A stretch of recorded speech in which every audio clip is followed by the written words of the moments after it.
Hello friends, मैं विनय कुमार एक बार फिर से स्वागत करते हैं अपने यूट्यूब चैनल ज्ञान अप पॉइंट पर।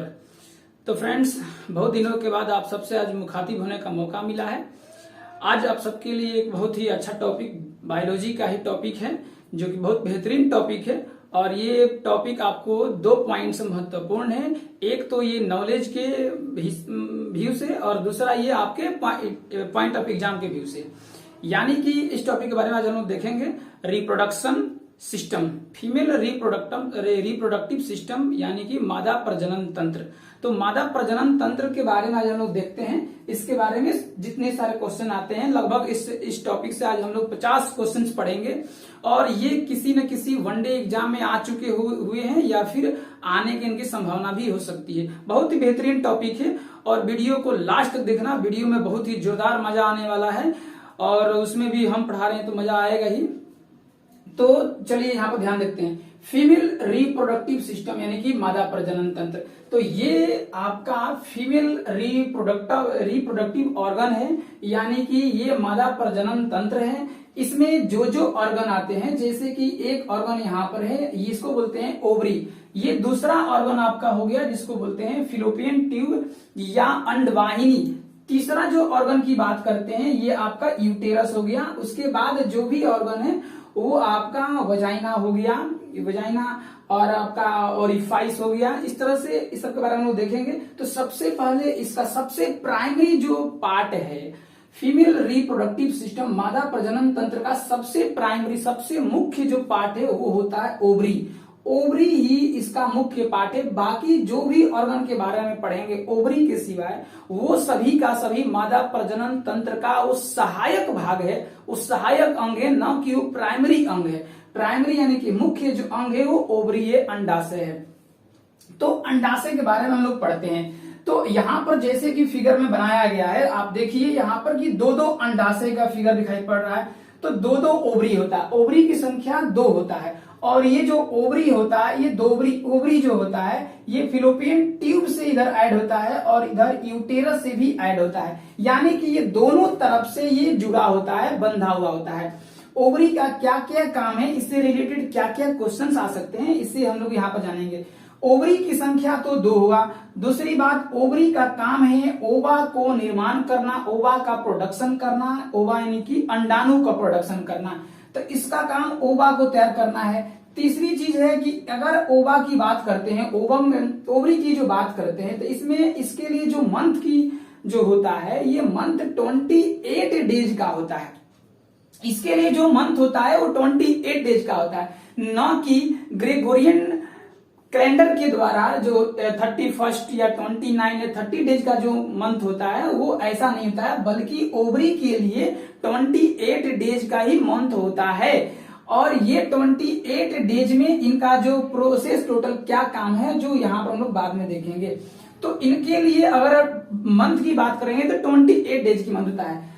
और दूसरी चीज क्या है कि ये दोनों ओवरी कभी भी एक साथ काम नहीं करते हैं। सबसे इंटरेस्टिंग बात यह है कि दोनों ओवरी एक साथ काम नहीं करते हैं। एक ओवरी अगर जनवरी में काम कर रहा है तो दूसरा ओवरी फरवरी में काम करेगा, यानी कि 28 डेज के बाद काम करेगा, 28 दिन के बाद काम करेगा। तो ओवरी कभी भी एक साथ काम नहीं करता है। गलतफहमी में मत रहिएगा, ओवरी कभी भी एक साथ काम नहीं करता है। एक काम करेगा जनवरी में तो दूसरा काम फरवरी में करता है, यानी कि अल्टरनेट कार्य करता है। इसका टाइम जो होता है 28 डेज का होता है। यहाँ पर जो ओवरी में ओवा जो बनता है, जो अंडा का निर्माण होता है, अंडाणु जिसको बोलते हैं, ये ओवा का जो प्रोडक्शन होता है वो बाय बर्थ होता है।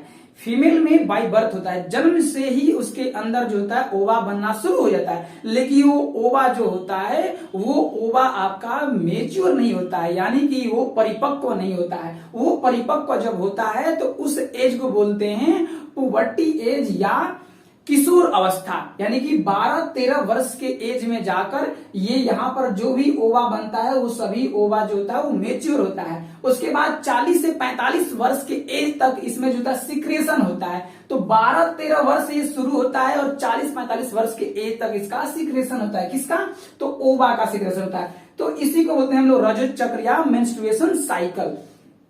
इसके बाद ओवरी का और क्या काम है, तो हार्मोन को सिक्रेशन करना। यहां से दो मुख्य हार्मोन जो होता है उसका सिक्रेशन होता है। एक हार्मोन है एस्ट्रोजन हार्मोन, दूसरा हार्मोन है प्रोजेस्टेरोन हार्मोन। ये दोनों हार्मोन बहुत ही महत्वपूर्ण है। एस्ट्रोजन हार्मोन जो होता है उसका क्या क्या काम है वो देखिएगा। एस्ट्रोजन हार्मोन को फीमेल सेक्स हार्मोन भी बोलते हैं, मादा लिंगी हार्मोन भी बोलते हैं, क्योंकि इसी के कारण से यहाँ पर ओवा का प्रोडक्शन होता है, ओवा का ओवुलेशन होता है और मेंस्ट्रुएशन साइकिल होता है। इसी कारण से इसको बोलते हैं फीमेल सेक्स हार्मोन। दूसरा जो इसका काम है वो एस्ट्रोजन का जो दूसरा काम है वो एसएससी का मतलब एसएससी एग्जाम नहीं बल्कि secondary sexual character. Secondary sexual character का मतलब क्या होता है? सेकेंडरी सेक्सुअल कैरेक्टर का मतलब होता है जो फीमेल का शारीरिक जो चेंज होता है और उसका जो वॉइस चेंज होता है, यानी कि जो आवाज पतला हो जाता है, जिसके जादू से तुम सब घायल हो जाते हो, वो जो आवाज है, वो जो वॉइस है, वो वॉइस आपका इसी हार्मोन के कारण, एस्ट्रोजन हार्मोन के कारण ही चेंज होता है। वही हार्मोन अगर लड़का में भी सिक्रेशन होने लगे तो लड़का का आवाज भी पतला होता है। देखना कभी कभी किसी लड़का का आवाज भी बहुत ही पतला होता है, यानी कि एस्ट्रोजन हार्मोन का जो है उसमें भी ना मात्रा का जो होता है वो सिक्रेशन होने लगता है, जिस कारण से उसकी आवाज भी जो होता है वो काफी पतला हो जाता है। लेकिन ये मुख्यतः और ये ज्यादा मात्रा में जो होता है वो फीमेल से सिक्रेशन होता है। इसके बाद जो बात करेंगे प्रोजेस्टेरोन का, तो प्रोजेस्टेरोन जो हार्मोन है उसका सिक्रेशन भी इसी ओवरी से होता है। तो इसका जो काम है, इसको एक और नाम से जानते हैं प्रेगनेंसी हार्मोन। ये प्रेगनेंसी हार्मोन ये क्वेश्चंस में आ चुका है, ये यूपीएससी के पेपर में भी ये क्वेश्चन आ चुका है, और इसका भी ये जो क्वेश्चन है जिसको बोलते हैं सेक्स हार्मोन, ये क्वेश्चन भी आ चुका है एस्ट्रोजन का। तो प्रेगनेंसी हार्मोन इसको बोलने का कारण क्या हुआ, इसे प्रेगनेंसी हार्मोन बोलते क्यों है, इसके पीछे कारण है। इसके पीछे कारण ये है कि ये जो प्रोजेस्टेरोन हार्मोन है इसका सिक्रेशन जब होता है तो इसके सिक्रेशन होने के समय ये जो यूटेरस यहाँ पर है, जब यहाँ पर एम्ब्रियो का इम्प्लांट हुआ, यानी कि यहाँ पर जब भ्रूण का आरोपण हुआ, उस कंडीशन में ये यूटेरस कंप्रेस नहीं हो, संकुचन नहीं हो, उसको रोकता है। यानी कि संकुचन होने से, कंप्रेस होने से ये प्रोजेस्टेरोन हार्मोन इसको रोकता है। प्रोजेस्टेरोन हार्मोन का और क्या काम है, तो दूसरा जो इसका काम है वो ब्लड सप्लाई करना, यूटेरस को ब्लड सप्लाई करना। तो ब्लड सप्लाई करके यहाँ पर जो एम्ब्रियो इम्प्लांट होता है, जो भ्रूण इस यूटेरस में पलता है, उसको ऊर्जा की जो आवश्यकता होती है वो ऊर्जा सप्लाई, ब्लड सप्लाई करके उसकी पूर्ति करती है, क्योंकि ब्लड में ग्लूकोज पाया जाता है। सभी को पता है कि ब्लड से ही ग्लूकोज पूरे बॉडी में सर्वाइव करता है, पूरे बॉडी में ग्लूकोज जो है ब्लड के माध्यम से ही जाता है। तो ब्लड जो उसके ब्लड के रेट को, जो ब्लड का सप्लाई के रेट को जो बढ़ाने का काम करता है प्रोजेस्टेरोन हार्मोन। इस कारण से यहाँ पर जो एम्ब्रियो पलता है उस एम्ब्रियो को एनर्जी रिक्वायरमेंट जो भी है उसे पूरा होता है, उसे मिलता है।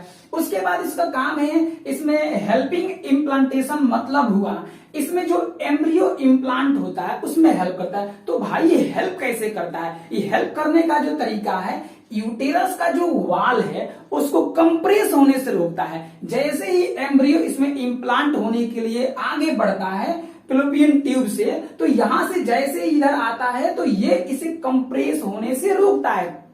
जैसे जैसे बेबी का साइज बढ़ता है उसके अनुसार से इसके वाल फैलता है। तो इस प्रोजेस्टेरोन हार्मोन का ये काम है कि जितनी आवश्यकता है उतने स्पेस देना, उतना जगह देना, यानी कि कंप्रेस होने से रोकता है, नहीं तो फिर ब्लैक डेज हो जाएगा बेबी के लिए।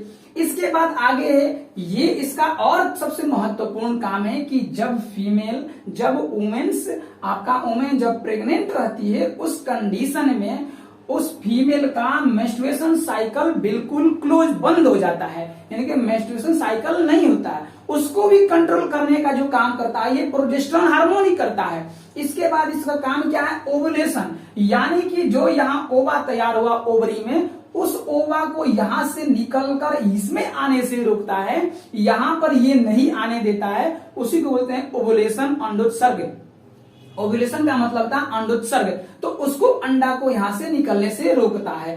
तो इस तरह से आपका ये आपका प्रोजेस्टेरोन हार्मोन का जो भी इसमें रोल है वो उसको हम लोग यहाँ पर देखा समझा। इसके बाद हम लोग जो इसका सेकंड ऑर्गन जो है, जो कि इसी प्राइमरी ऑर्गन में इसको लोग काउंट नहीं करते हैं, ये अंडवाहिनी इसको बोलते हैं, इसको फिलोपियन ट्यूब या ओविडक्ट बोलते हैं। तो आप यहाँ फिगर में ध्यान से देखिएगा, जो फिलोपियन ट्यूब होता है इसकी संख्या भी 2 होती है, इसकी संख्या भी 2 होती है। देखिए इस ध्यान से, ये जो आपका जो ट्यूब की तरह से ये जो जा रहा है, नली की तरह जो ये आकार बना हुआ, इसी को बोलते हैं फिलोपियन ट्यूब, इसी को बोलते हैं फिलोपियन ट्यूब। इनकी संख्या भी 2 होती है, तो ये फिलोपियन ट्यूब हो गया। फिलोपियन ट्यूब की संख्या 2 होती है। इसका काम क्या है, इसका काम क्या है उसको जानते हैं। इसका जो काम है कि यहां से जो ओवा प्रोडक्शन हुआ वो ओवा मेच्योर नहीं होता है।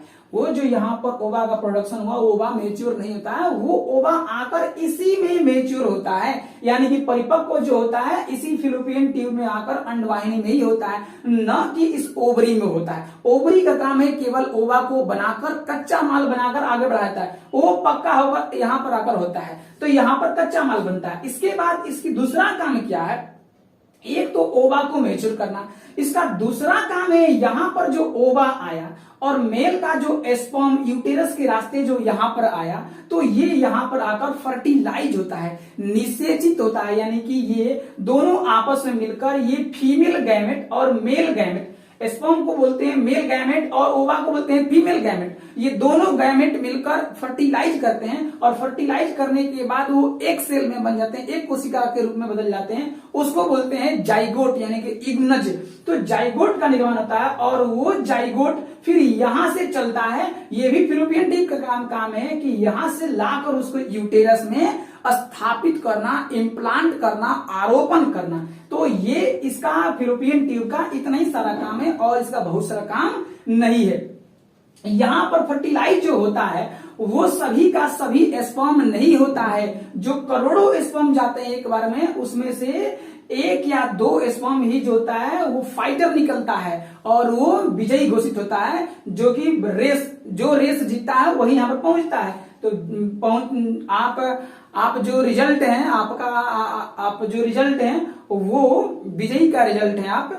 तो यहाँ पर जो घोड़ा का रेस जो जीता है वो यहाँ पर पहुंचता है। इसके बाद आते हैं हम लोग यूटेरस की बात करते हैं। तो यूटेरस जो है इस फीमेल रिप्रोडक्टिव सिस्टम का ये जो तीसरा ऑर्गन है यूटेरस, जिसको हिंदी में बोलते हैं गर्भाशय। तो गर्भाशय का काम है, इसमें इसका जो आकार जो होता है वो नाशपाती के समान होता है, यानी कि पीर के समान होता है। इसका जो आकार होता है नाशपाती के समान होता है। इसके बाद ये जो यूटेरस आगे की तरफ वजाइना की तरफ ये ओपन होता है, सकरी गली से, इधर चौड़ा रहता है, इधर ये सकरी गली यानी कि पतला हो जाता है। तो ये वजाइना के रास्ते जहां पर ये ओपन होता है, यूटेरस जहां वजाइना में ओपन होता है उस जगह को बोलते हैं ग्रीवा यानी कि सर्विस, उसे बोलते हैं ग्रीवा यानी कि सर्विस। तो इस जगह को हम लोग सर्विस बोलते हैं, ग्रीवा बोलते हैं।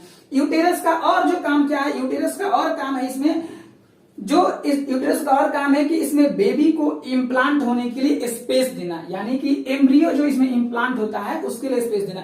इसके अलावा इसके आगे से काम क्या है जी, तो इसमें जो अब एम्ब्रियो जो इसमें जाइगोट आया यूटेरस में और जो इसमें इम्प्लांट हुआ, तो अब वहां से खेल शुरू होता है 9 महीना का। ये 9th मंथ जो होता है उसका कंस्ट्रक्शन पीरियड होता है, उस बेबी का कंस्ट्रक्शन पीरियड होता है। उतना देर में जो होता है जैसे पुल बनकर तैयार होता है उस तरह से ये मकान बनकर जो होता है उस बच्चा का, बेबी का, वो तैयार होता है 9 मंथ में। वो भी बहुत ही इंटरेस्टिंग है जो इसको हम लोग यहाँ पर देखेंगे। तो सबसे पहले देखते हैं कि जो प्रथम जो फर्स्ट 10 वीक है, जो एम्ब्रियो यहाँ पर इम्प्लांट हुआ, यहाँ पर जाइगोट जो आकर यहाँ इम्प्लांट हुआ, और उसको जो सब फर्स्ट 10 वीक का जो समय होता है, टाइम पीरियड, उसको बोलते हैं एम्ब्रियोनिक डेवलपमेंट, यानी इसको हिंदी में बोलते हैं भ्रूणीय विकास। तो प्रथम 10 सप्ताह का जो टाइमिंग होता है उसे बोलते हैं एम्ब्रियोनिक डेवलपमेंट यानी कि भ्रूणीय विकास। इसके बाद जो 5वां जो सप्ताह होता है 5th वीक, उस 5th वीक में एंडोडर्म, मेसोडर्म और एक्टोडर्म का जो होता है वो लेयर बनता है जिसको बोलते हैं जननिक लेयर।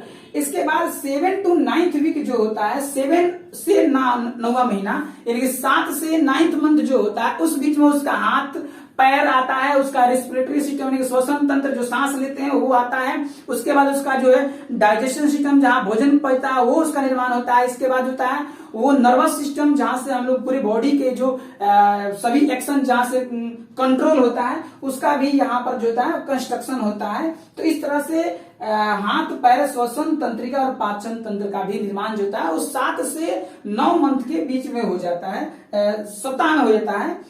इसके बाद जो तीसरा मंथ जो होता है उस तीसरा मंथ में जो होता है वो स्केलेटन सिस्टम का यानी कि कंकाल का निर्माण होता है। कंकाल का मतलब हुआ कि इस पूरे बॉडी से खाल को उतार दो और इसमें जो भी फैटी सामान है सबको निकाल दो, जो बच जाता है वही कंकाल होता है। यानी कि जो बोन का स्ट्रक्चर होता है, जो पूरे हड्डी का जो बनावट है पूरी बॉडी में, उसे हम लोग बोलते हैं स्केलेटन सिस्टम या कंकाल तंत्र। मतलब कि बॉडी को सड़ने के बाद जो बच जाता है पूरे बोन, वही तुम्हारा कंकाल तंत्र होता है। इसके बाद 4th मंथ की बात करते हैं। चौथा महीना में जो होता है वो पूरे शरीर में जो बाल होता है, ये हेयर वाला बाल, ये शरीर का जो बाल है, ये सर का जो बाल है, तो ये बाल आना शुरू होता है। 5वां सप्ताह की जो बात करते हैं, 5th मंथ की जो बात करते हैं, वो 5वां मंथ में ओइसोफोगस यानी कि आहार नाल, ये जो आहार नाल जो होता है जो यहाँ शुरू होता है, माउथ से शुरू होता है, माउथ कैविटी से, और ये इसके एंड जो होता है वो रेक्टम के माध्यम से जो होता है एनस तक चलता है, तो एनस तक ये समाप्त होता है। तो आहार नाल उसी को। इसके बाद ब्लड का इसमें जो होता है प्रोडक्शन होता है, निर्माण होता है, और बोन मैरो का निर्माण होता है। तो ब्लड और बोन मैरो का जो निर्माण जो होता है वो 5th मंथ में होता है। तो 5th मंथ में ब्लड और बोन मैरो जो होता है वो रीढ़ की हड्डी में होता है, यानी कि बैक बोन में होता है। जो पीछे में रीढ़ की हड्डी जो यहाँ शुरू होता है उसी में जो होता है बैक बोन में ये बोन मैरो होता है। इसको हिंदी में बोलते हैं अस्थि मज्जा। तो अस्थि मज्जा में जो होता है उसी में ब्लड बनने का काम होता है। तो ये ब्लड और बोन मैरो ओसोफोगस जो होता है ये तुम्हारा जो होता है 5th मंथ में बनकर तैयार हो जाता है।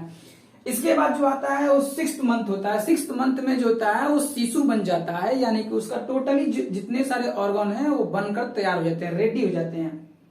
7th मंथ में जो होते हैं उनके सभी ऑर्गन जो होता है वो फंक्शनिंग करना शुरू कर देता है। मतलब ये हुआ कि जैसे ही 7वां महीना उस बेबी का होता है, उस एम्ब्रियो का जो होता है, तो 7वां महीना में जैसे आते ही उसके सारे जो ऑर्गन है वो सारे फंक्शनिंग हो जाते हैं, यानी कि उनके सभी वर्क करना शुरू कर देते हैं। यानी कि जो नाक है, कान है, आंख है, जो श्वसन तंत्र है, रेस्पिरेटरी सिस्टम, जो डाइजेस्टिव सिस्टम है, जो नर्वस सिस्टम है, ये सारे सिस्टम जो होते हैं उनके वर्क करना शुरू कर देते हैं। बट ये अभी ये परफेक्ट नहीं होते हैं, अभी ये बाहर आने के कंडीशन में नहीं होते हैं। लेकिन कभी कभी बच्चा का 7 महीना पर भी जन्म हो जाता है। तो 7 महीना पर जिस बच्चा का जन्म होता है उसका शरीर जो होता है बहुत ही दुबला पतला और कमजोर होता है।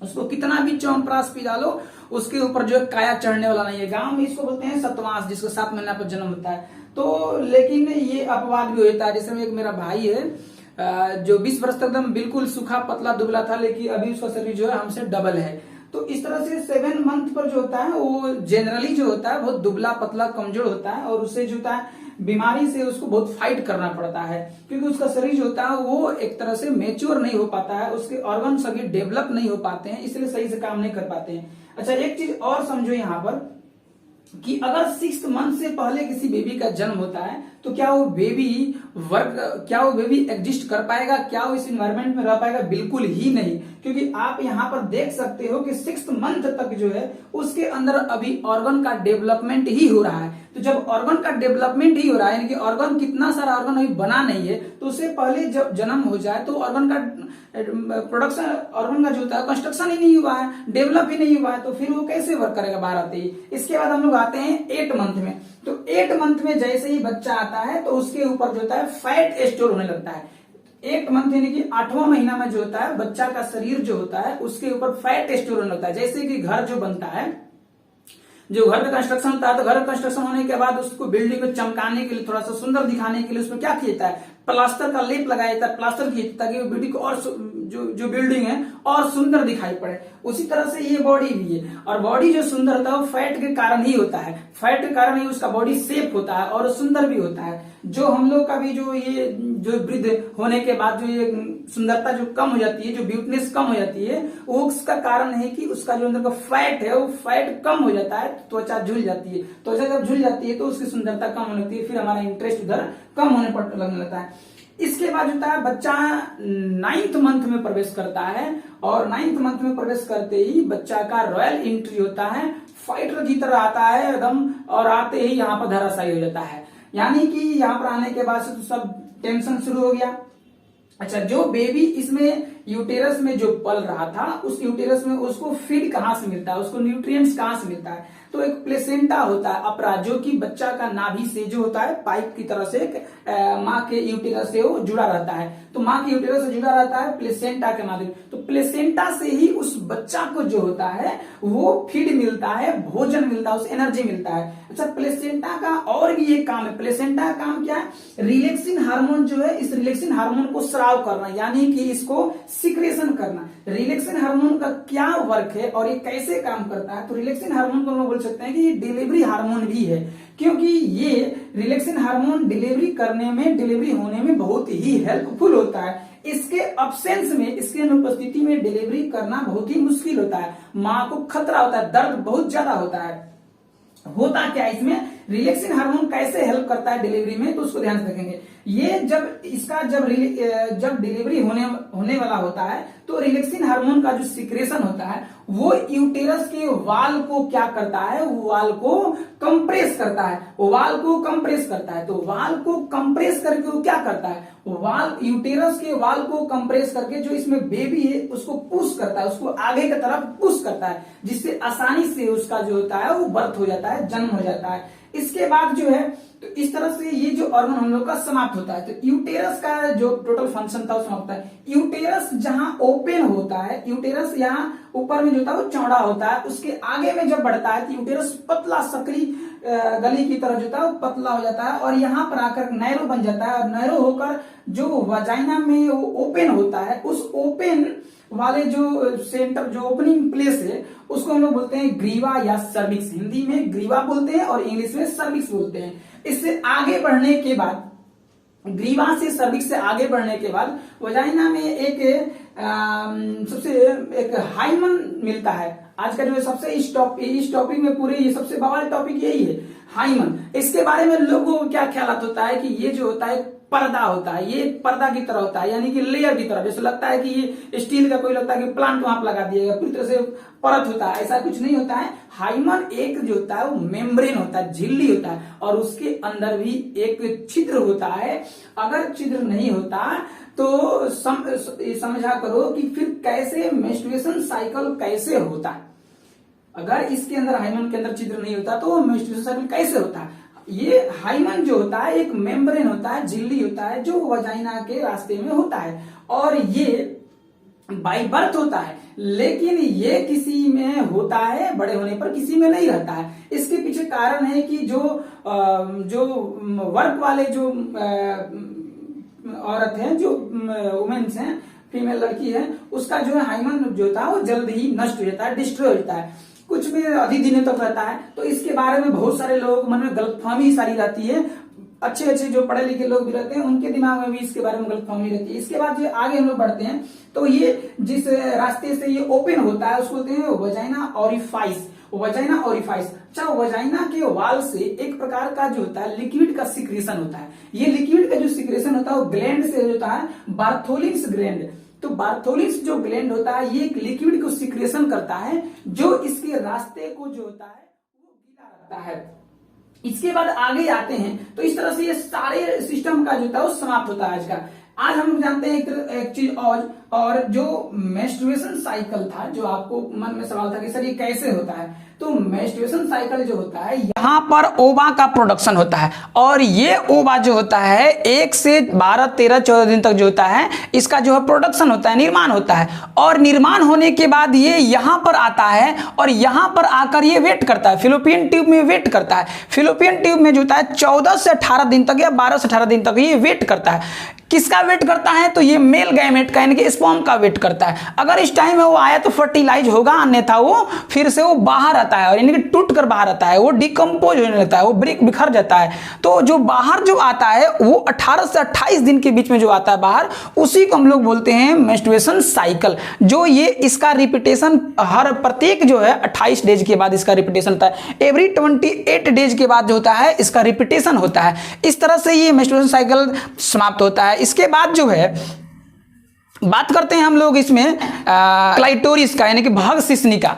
भग शिश्निका जो होता है इसको हम लोग बोलते हैं फीमेल जो होता है अनडेवलप्ड ये पेनिस होता है, यानी कि जो होता है ये महिलाओं के अंदर एक अविकसित शिशन होता है, फीमेल अनडेवलप्ड पेनिस। ये होता क्या है, ये इसका अगर बात करें पोजीशन का, तो इसका जो पोजीशन होता है, अगर हम लोग फीमेल रिप्रोडक्टिव सिस्टम का अगर आउटर जो बनाए उसका स्ट्रक्चर, तो वो जो होता है वो जो ये रेड वाला जो कलर दिखाई पड़ रहा है ये वजाइना ऑरिफाइस है, यानी कि ये वजाइना ओपनिंग है, ओपनिंग गेट है। उसके ऊपर में जस्ट ऊपर चलते हैं तो यूरिथ्रल ऑरिफाइस है, जहां से यूरिन जो होता है वो एग्जिट करता है, बाहर आता है। यूरिन जो होता है वो जो होता है फीमेल रिप्रोडक्टिव सिस्टम के आगे में होता है, यानी कि जो होता है यूरिथ्रल जो ब्लैडर होता है, यूरिन जो ब्लैडर होता है जिसमें जो होता है यूरिया स्टोर होता है, वो इसके आगे होता है, इस सिस्टम के आगे होता है। और इसके पीछे में जो होता है वो होता है रेक्टम, मलाशय, यानी कि रेक्टम होता है, यानी कि मलाशय होता है। तो इस तरह से ये जो होता है यूरिथ्रल ऑरिफाइस होता है।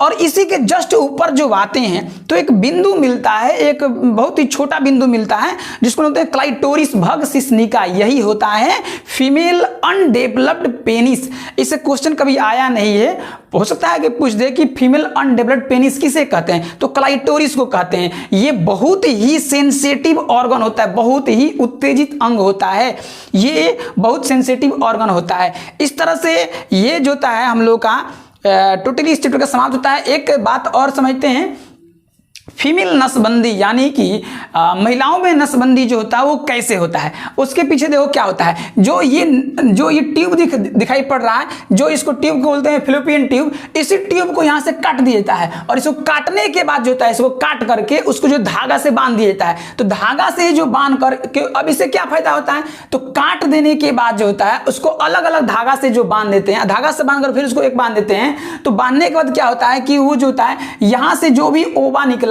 या जो प्रोडक्शन हुआ वो इसे आगे पास नहीं कर पाता है। जब वो आगे पास नहीं करता है तो उसका जो होता है किसी प्रकार का वो रोल खत्म हो जाता है, जो भी उसका वर्क होता है, वर्क फंक्शन, उसकी क्षमता समाप्त हो जाती है। तो इस तरह से इस चैप्टर जो होता है आज यहीं पर समाप्त होता है। बहुत सारे हम लोग इस चैप्टर से रिलेटेड क्वेश्चन पढ़े जो बहुत सारे एग्जाम में आ भी चुके हैं, और बहुत सारे क्वेश्चन यहाँ से बहुत टॉपिक ऐसा भी हम बताएं जो किसी एग्जाम में नहीं आए हैं लेकिन ये आ भी सकते हैं, इनकी संभावना भी है। तो आज इस चैप्टर में हम लोग 50 से ज्यादा क्वेश्चन लगभग हम लोग पढ़े होंगे फीमेल रिप्रोडक्टिव सिस्टम। और आज इस चैप्टर में लगभग आपका बहुत सारा क्वेश्चंस और आपका डाउट जो होगा वो सब क्लियर हो गया होगा। इस चैप्टर इस टॉपिक का दो महत्व था, एक महत्व था आपका एग्जाम के पॉइंट ऑफ व्यू से और एक आपके पर्सनल नॉलेज के व्यू से भी इसका बहुत ही जोरदार आपका इस चैप्टर का, इस टॉपिक का मतलब कि महत्व था। तो आज का वीडियो जो समाप्त होता है, अगर आपको वीडियो आज का अच्छा लगा होगा तो चैनल को लाइक करना, सब्सक्राइब करना और शेयर करना बिल्कुल ही मत भूलना, क्योंकि आपके एक लाइक, सब्सक्राइब और शेयर से जो होता है हम लोग का यहाँ दिल जो होता है गदगद हो जाता है और हौसला बुलंद हो जाता है। धन्यवाद। इसको एक बार आप स्क्रीनशॉट ले सकते हैं।